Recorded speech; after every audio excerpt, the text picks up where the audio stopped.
Happy Tuesday, everybody. Welcome to WCNC Charlotte To Go. The whole crew here. Yes. Good to see everybody. Good years. Yes. Good years. This morning we're going to aim to solve in 5 minutes an age-old question. Okay, we know if anyone can do it, you can. It's a tall task. No, I need everybody's help. Can money buy happiness? We'll get more into it, but take a look at this because it seems like there might be some truth to it, but there's a catch. Take a look. Okay. Money buys happiness, but it doesn't last. Let's connect the dots. Over the last few years, workers have been making more money. According to the Federal Reserve, wage growth hit a peak of 6.7% in the summer of 2022. But moving up may not come with happiness. Some studies have shown that those who make more are happier, but financial experts say that happiness is short-lived. The expiration date on the thrill of a raise lasts only about 3 months. So it might not be the money making you happy, but the switch from negative financial thoughts to positive ones. Financial experts say you can prolong that happiness longer by trying to save that extra income instead of spending it up front. And that is connecting the dots. All right. Kia, we'll start with you. Okay, so I remember we covered this like several months ago, and I wanted to find the study again. I found it. Okay. So there were some limits on this. Basically, they said that like money does buy happiness, but up to a certain point, and that point is about $500,000. Now, that's what I'm saying. I remember that study now that you say it. Yeah. Exactly, yes. So it buys happiness up until about $500,000. After you reach $500,000, it's like that's where things, I guess, go You're down. on your own. Yeah.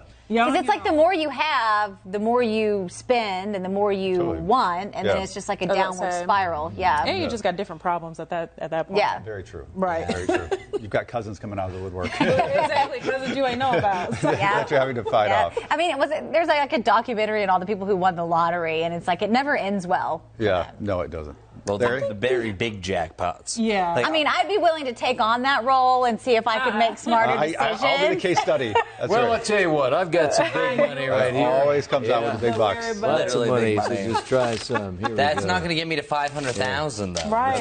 Good money. It's a lot of, yeah, it is a. See, and that's why I just want to win the million, because after taxes, it brings me to around that 500,000. Yeah, that's true. I'm debt free, very happy, because that is a certain point. Is that money doesn't buy you pure happiness, but it can buy certain things that can make you happy, like stability. I was going to say, I think that's what it is. Yes. Is that, I don't know what the actual number is, whether it's 500,000 or 100,000, but it can buy stability, and anybody who's not had a lot of money in the past can tell you that brings happiness. The idea of knowing that you can pay your rent and pay your bills and like. But not every billionaire is very happy. Oh, absolutely No. Some are very unhappy. Yeah. Some throw drinks. That's right. Stop it. Yeah. Well, and it's be also careful. when you get to a certain point too, you have everything in the world, so it almost probably does feel hollow for the bottom dwellers like myself. Looking up, there's still so much to look for, but I think it really is almost about returning to zero. Because so many people in debt for student loans and the mortgage. If I could just get to zero, I'm cool with it. So, and I think that's one thing, is not having the burden of paycheck to paycheck, or really just be overbearing debt as so many Americans have. That's going to be the key. But then the bonus money to maybe get that boat or Super Bowl ticket. I had a good friend of mine who became very wealthy. Yeah. He was a radio DJ, started just like the rest of us with nothing, and became very wealthy. And he got a job in New York City and lived in Connecticut, and bought a beautiful house. Had a 20,000 square foot house. Had a basketball court, a tennis court, and he had one of his sons at the time was 9 years old, and he looked at one conversation, looked up at his dad and said, "Hey, Daddy," and he goes, "What is it?" He goes, "You know what?" He goes, "What?" He goes, "I'll never ever have a house like this." Kind of reality strikes. Wow. Yeah. That, knowing that's so unusual to have something magnificent. Well, at least the 9-year-old knew. He knew. He did. His expectations aren't all the way up here. But that friend of mine actually got out of the house and moved and got into a much smaller home and lived much happier. Yeah, bigger house, more maintenance, bigger problems. Yeah.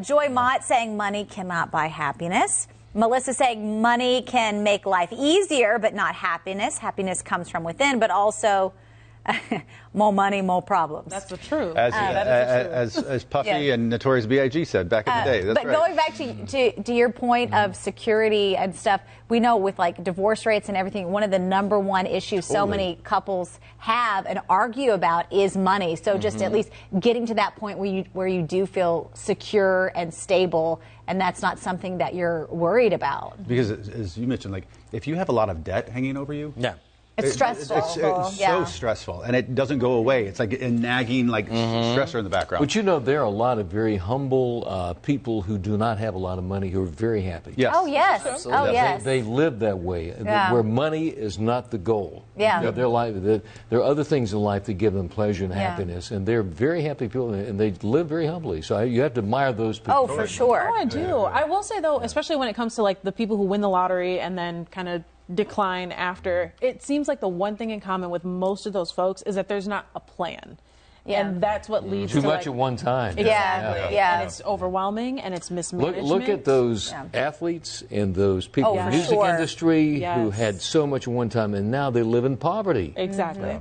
Well, the interview with Mary Lou Retton, she talked about how she could not afford to buy health insurance, and Hoda kind of got into that discussion with her.